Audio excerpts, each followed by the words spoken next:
I was like, okay, he's not the best stage singer. Judging from this. But he can put emotions behind the song that he's singing, and it gets by. Tell me why, tell me. Dang, boy, he cracked it. It's the emotion. Why? Me. Why? Let's just move on. Well, that fool took that note and said, he took that note like Batman and just broke them up. Tell me why.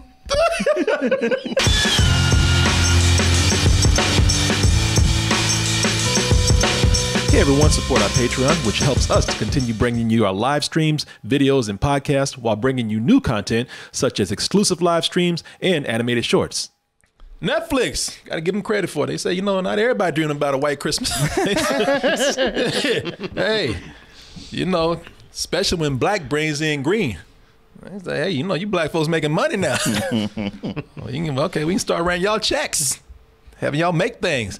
And that's what we have here with Jingle Jangle. This deals with Jeronicus Jangle. He's a great toy maker and inventor. When he was young, he created the greatest, most stereotypical and probably racist toy ever. Boy, howdy. I love how this production can be so woke in one way, but so completely tone deaf in another. We just gave you Negroes money because we felt bad for y'all. And this is the toy you made. This goddamn slap happy Spaniard right here. We gotta exploit somebody. Yeah, That's the way it is. Was Speedy Gonzalez taken? Frito Bandito. This fool's like, I made the greatest toy. And there's a movie full of black folks. And for some reason, he wanted to make the most stereotypical, cliched-ass racial stereotype. A dancing Spanish toy who talks like this and cannot stop dancing as he's talking. Oh, you're going to have the voice of Ricky Martin. Yeah. Oh, okay. Yeah. Because Antonio Banderas said, exactly. That's funny because at first I was like, I'm surprised I didn't get him. He usually does these things. And the more it went on, I was like, yeah, I get it. You're like, no. He's like, no, y'all pushing it with that Puss in Boots shit. But no, hell no. This. He finally wanted his comeuppance, man. He said, you know what? Well, I just and by the way, it's not like he decided to do it. When the toy came to life, immediately turned on this mother. I just met you, toy. Yeah. But I'm going to do exactly what you tell me to do. He was very impressionable. He wasn't smart. I mean, his adventures all fucking sucked. That toy might have said 3 sentences to him, and he's let me go ahead and steal this. People, this is a crazy ass story. It's the most twisted ass toy story I've ever seen. A toy came to life, barely been on this world for 5 minutes, and said, you know what? That nigga. Hey, I mean, no less immigrants that come to America fresh off the boat who do that.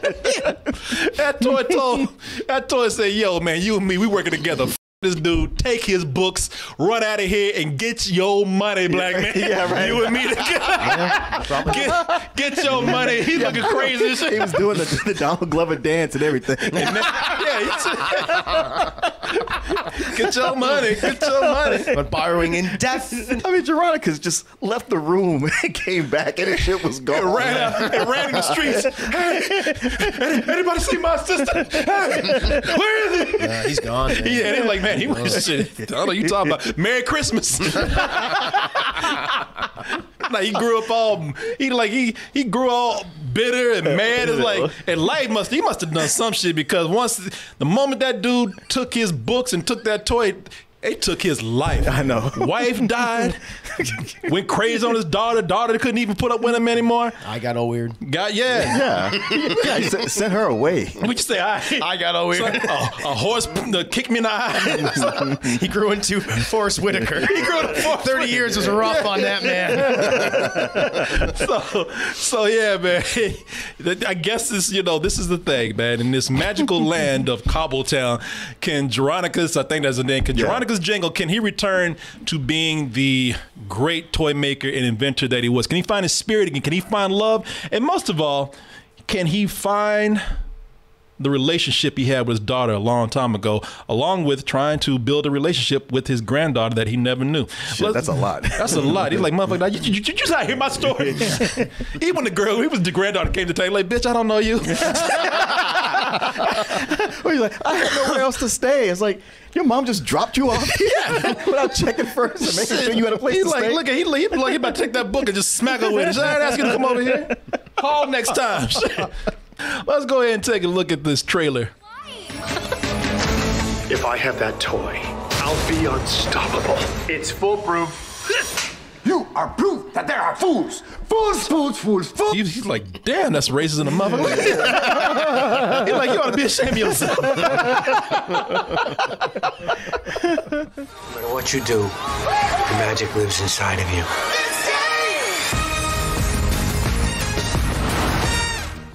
I do want to thank somebody else right now. I want to thank an entirely different movie.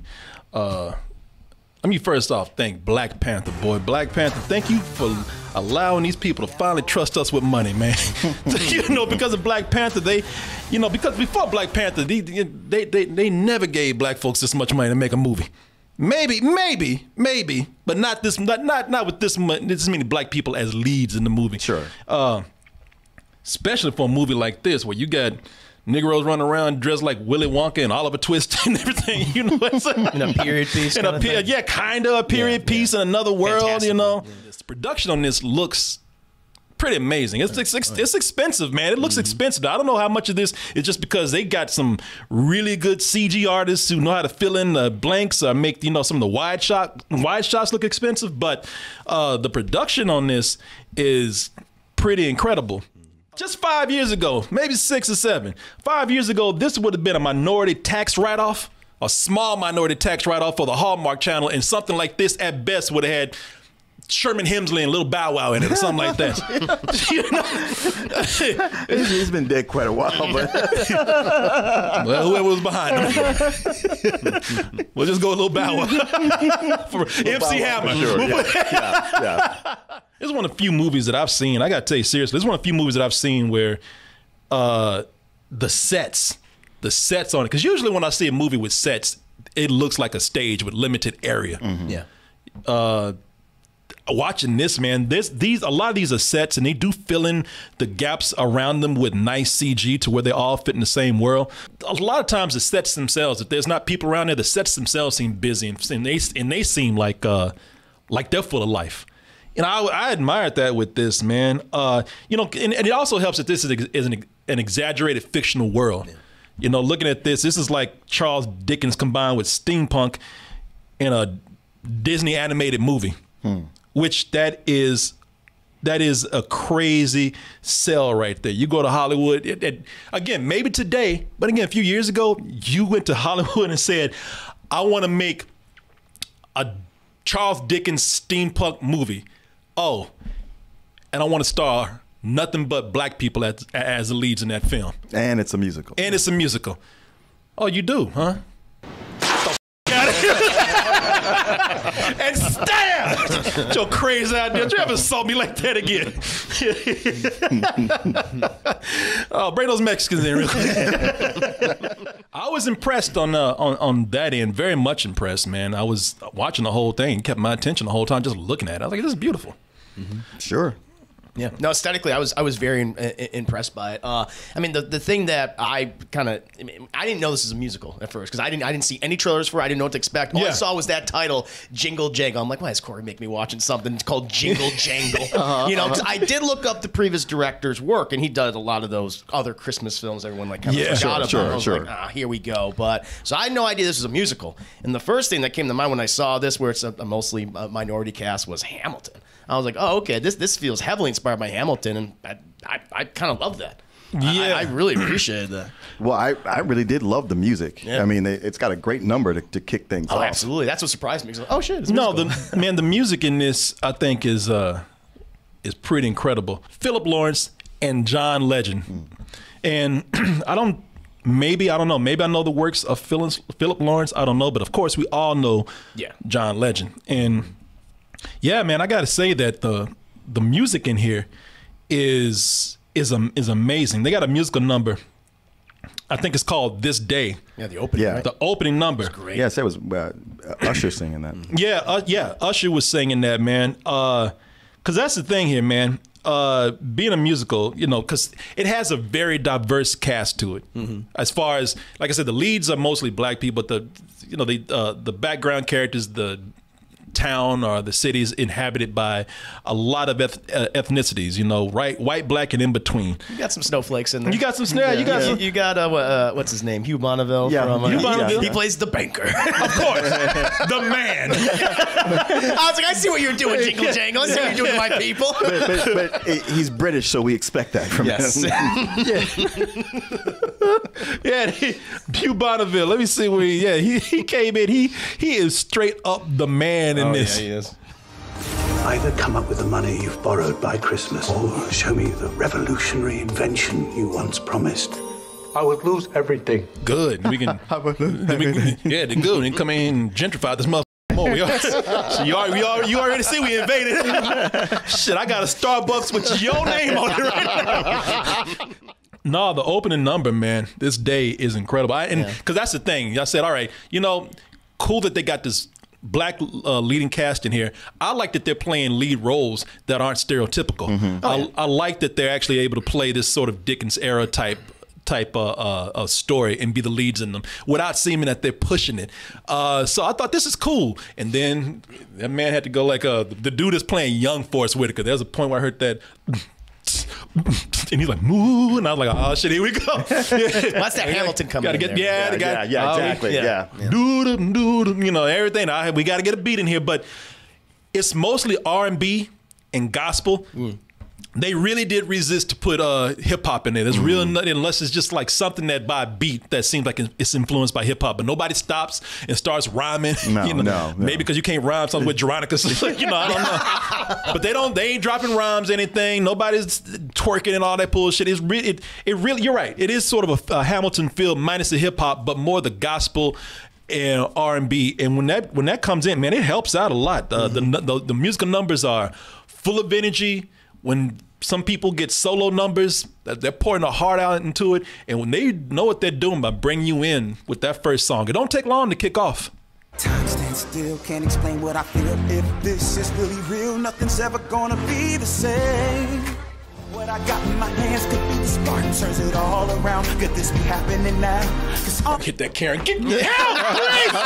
Help! You're not supposed to be here. Help! Also, it's that gospel. You know, I don't care how many white people they throw in here. It's that kind of gospel. Everybody gonna start losing their damn minds. You know that gospel. Everybody gonna start doing parkour, shit off the wall. You know that backflips, front flips. Where it turns like the Blues Brothers. Yeah, exactly. Doing black backflips and front flips out in the middle of the street and shit. That's propaganda to get you to go to church. Yeah. Hey, you think it's gonna be like this? Everybody's gonna be wearing colorful clothes and shit. Not gonna be boring as okay. What you say? Shit. They even in the middle of the streets. They just. Okay, this is about as hip hop as it gets. Like there was one move where young Jerona, because he passed on this move, this old dude, and that dude got down. Oh yeah. I don't know if you remember that thing right there. Oh, I remember that. Yeah. Yo, catch this old I feel it, brother. Thank you, young blood. It's just the oil I needed. My man, he said shit. I love it. Also, with this having mostly black leads in it, I like the way they kind of mixed it up with American black and British black in here. I shouldn't say nothing, man. And I don't know why they did this boy like this. It ain't me, all right? It's them. I didn't do this shit. There was a moment here before. Oh, another stereotype. Another stereotype. But look at this. Of course he can fix that. I mean, before a word came out of his mouth, when he smiled, I said British. Yeah. Oh, Jesus Christ. I was like, what y'all doing? Boy, you got the most British smile I've ever seen. It's like a mouthful of broken glass. His teeth are so misshapen. I mean, look, I ain't gonna go hard on him because he's a kid. I'm just saying. He'll get braces. But your parents are putting him in show business. They got to slap some braces on him. They cast him because of those teeth. You think For so? that accent and those teeth, yes, absolutely. Because he's goofy. He's, that's what he's supposed to be. He's like a little British Urkel. Yeah, he is. The kid who plays that role, he's a very good actor. And he's actually charming. Very charming, very funny, man. I liked him a lot. I said, you know, why y'all getting that British accent and then show us that right there? Yeah. I do like the performances by some of the actors right here. I think it's wrong the way they did, just like they did that boy. I was like, When they asked Forrest Whitaker to sign on for this, they say, "Oh, and by the way, you still got that wig from Rogue One?" Are you referring to my hair? Yeah.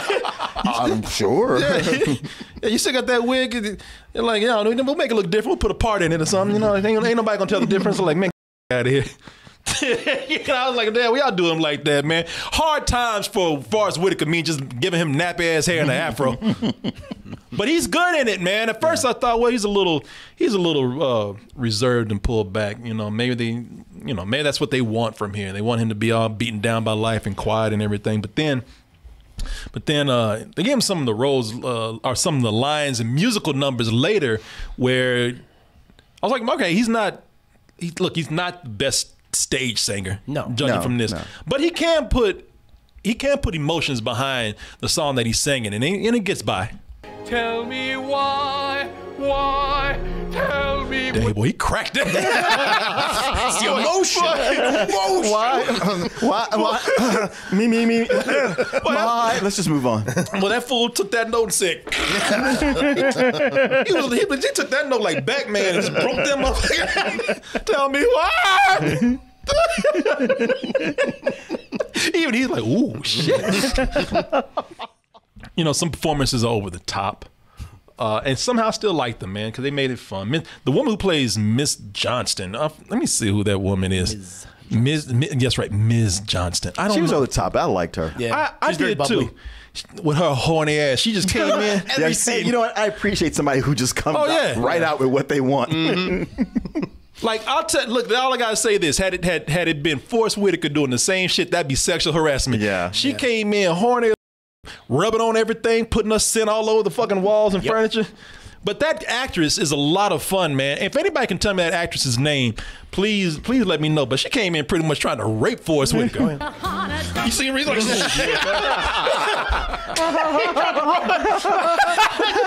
got his ass. He tried to run out of there.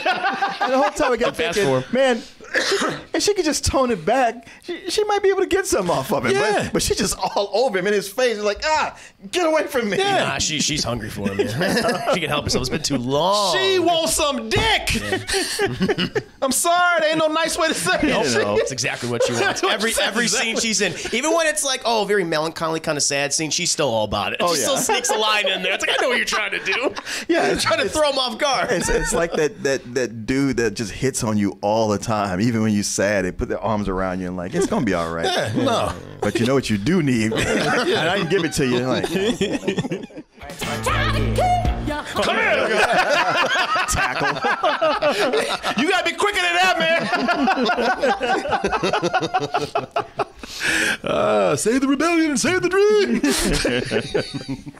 Crazy ass. Yeah, that actress was great, man. Yeah. Lisa Davina Phillip. Her musical number in here was actually a lot of fun too. Mm-hmm. She's very good, man. I like the casting for the younger versions of Forrest Whitaker and Keegan-Michael Key. That's his name? Yeah. Yes. Yeah. Those guys, it was great casting for them, man. Yeah, especially for Keegan-Michael Key. Yeah, I was like, I could totally see him growing up to be him. Yeah. Yep. Agreed. Justin Cornwell plays the younger Forrest Whitaker, and Miles Barrow plays the Keegan-Michael Key younger character, man. Keegan-Michael Key grows older to be the guy that steals all of Jeronicus's Gustafson. What's that guy's name? Gustafson. Gustafson, because they kept saying it, Gustafson. Yeah, man, he's actually really good. It was he's a good number in it too, and he has a great number. It's the villain song, so that's always great. yeah. Keegan-Michael, and he's not as he's not as over the top, even though you wouldn't be able to tell from like this frame I'm showing you right here, where people. Let me see here. Losing their mind. People don't. Again, people dancing, losing their mind.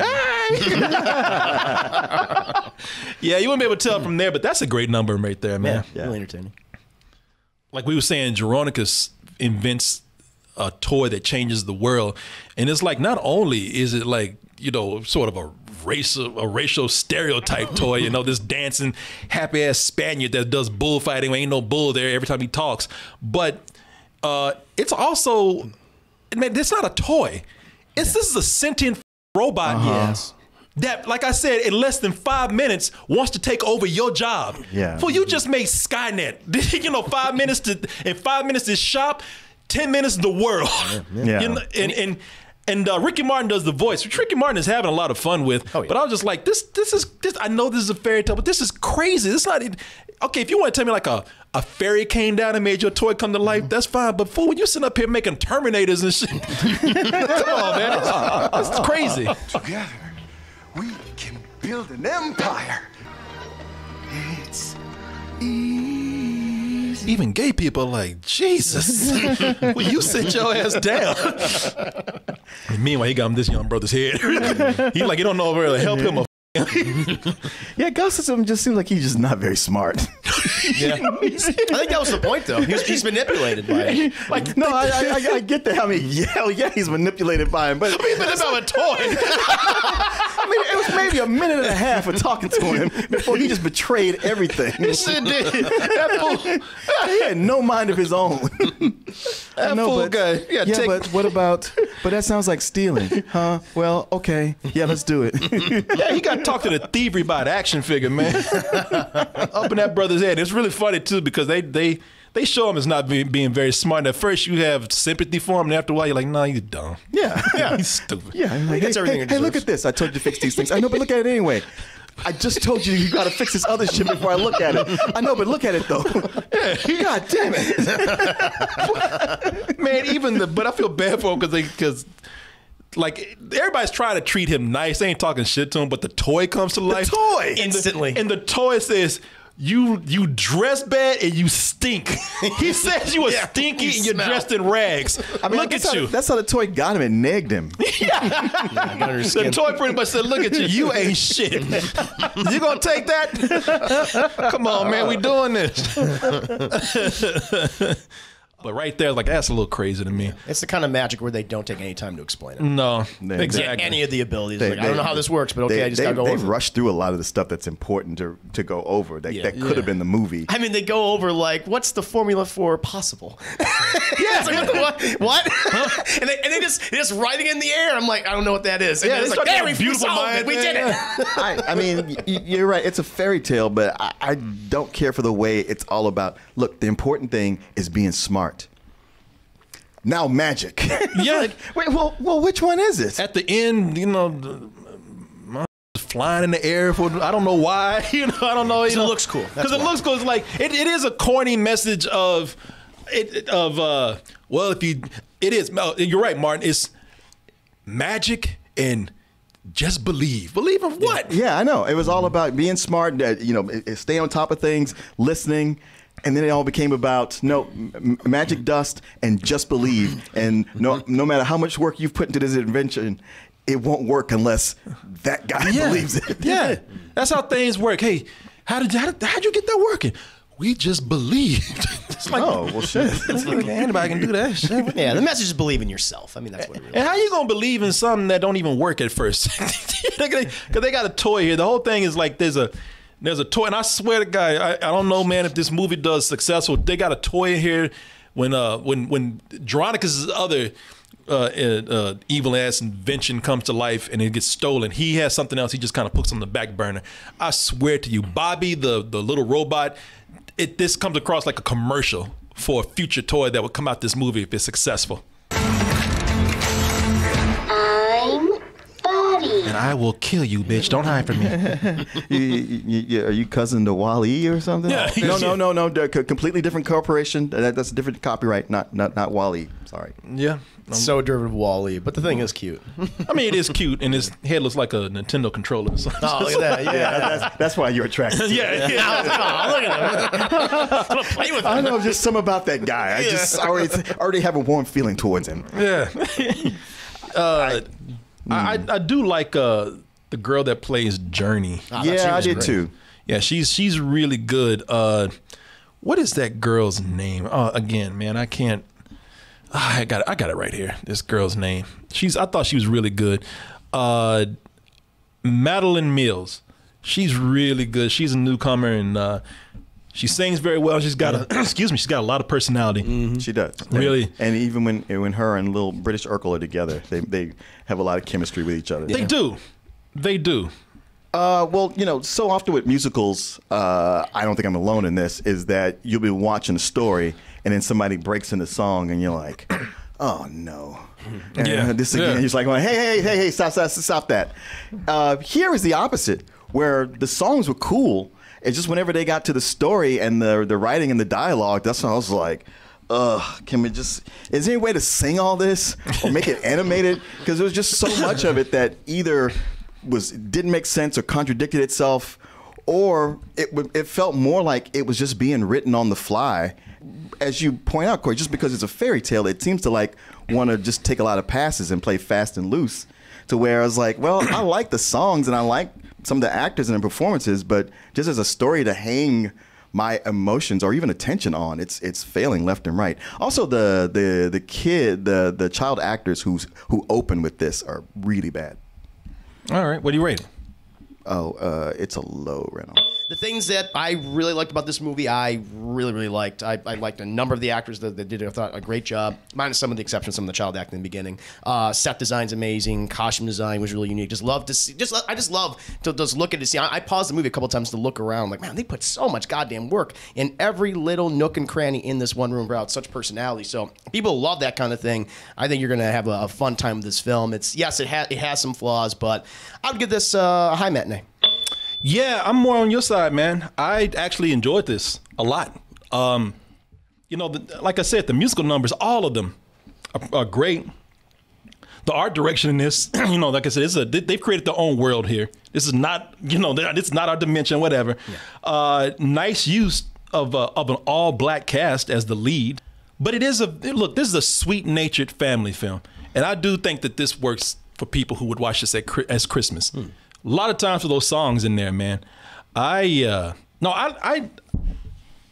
say that it does, and maybe I'm giving this a pass because it is a magical film, you know, and they do use it as a crutch sometimes. But as far as a family holiday film where people sit down and watch, there are a lot of good feel-good moments between these characters. For the complaints that I had, I probably would take that off to where this would be like a full price for me. I'm probably with where you are, man. This is like right below full price. I actually enjoyed this a lot. I give this extremely high matinee, man. I highly recommend the family getting together and watching this for Christmas or leading up to Christmas. There's a lot of things that are bothering people right now. There's a lot of things that people feel pressured by, and this is something to sit down and this feels very heartwarming to sit down and watch with people for a moment and just kind of, you know, concentrate on the good things, man, instead of all the badness out there. I like this a lot, man. So yeah, it's a high matinee for me. Very high matinee. There you go. Oh, the Grinch, boy. you want to come down and take our toys, man? He's a mean one. Hey, man, the Grinch didn't hate Christmas. He hated people. And you hate those people. You hate the people that made this.